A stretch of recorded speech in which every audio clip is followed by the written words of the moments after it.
Hello everyone, I hope you are doing well. Today we'll talk about how to fix or how to solve the problem of Splice. You click on settings in this page here.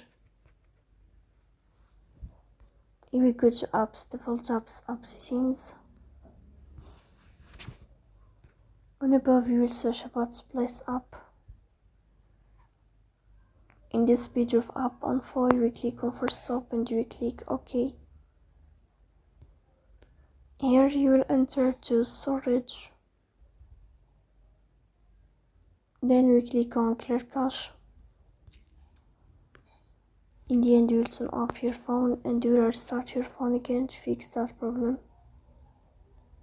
So please don't forget to support us by like and subscribe. See you next time.